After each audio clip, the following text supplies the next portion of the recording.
प्रतिभा खंडागळे ह्या चॅनलमध्ये तुमचं सगळ्यांचं स्वागत आहे.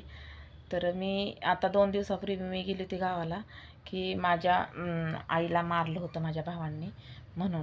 तर काहीतरी कारणावरून झालं होतं त्यांचं. तर माझ्या आईला चालता येत नाही आहे आणि माझ्या बापाला पण दिसत नाही आहे. तर आईला 1-2 टाके पडेल असं मारलं होतं आणि हाताला काळं निळं सगळं काय झालेलं. तर दारू पिऊन येऊन मारलं होतं. तर प्रत्येकच वेळेस मारतोय, हाणतोय.